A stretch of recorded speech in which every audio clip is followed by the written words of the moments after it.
Hello, hello!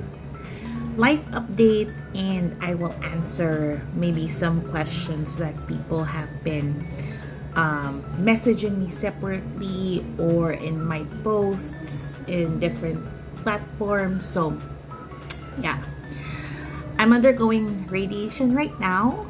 I'm on day 8, so I do have 11 to go. Pero mabilis lang yun. Anyway, so just answering some questions. We'll go by the first one. Ano po ang treatment program sa'yo, ma'am?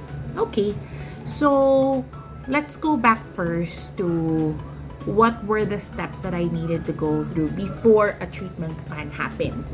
So one, syempre, yon, the breast pain that I have experienced. So the very first thing that we did was we actually did breast ultrasound and mammogram.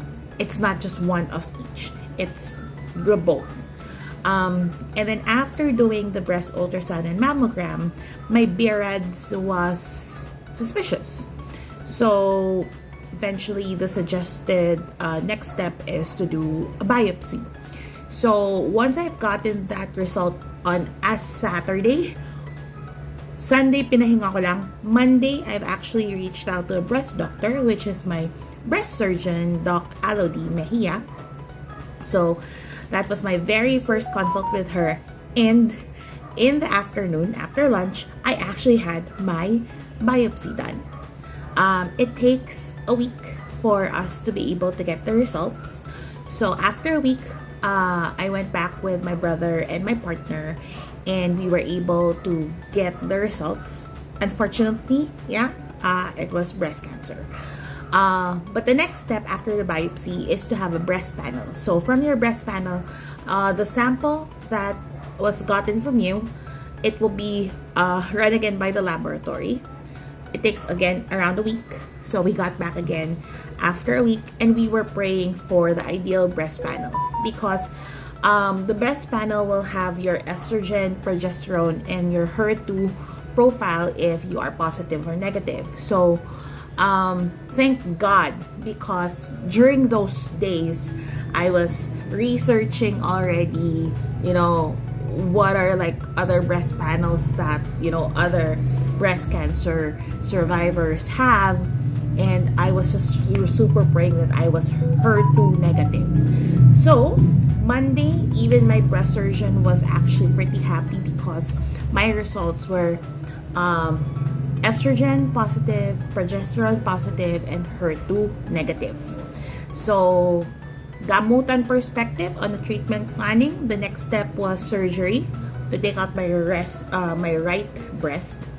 And then after the surgery, I actually have gotten in touch with an oncologist, which was recommended by my longtime doctor, my thyroid doctor, endocrinologist, which is Doc Aurora Macabalog, Ate Awi. So gotten in touch with Doc Cherry Marquez, which is my oncologist. Ideally, once I recover from surgery and my drains were pulled out, I was supposed to be scheduled for chemo already by August. The problem is, I had an infection on my expander. No, under my expander. So I did not have any manifestations of infection. I did not have a fever or whatnot, because the only thing that happened is that there were fluids that came out from the site we're in. There was a scar. So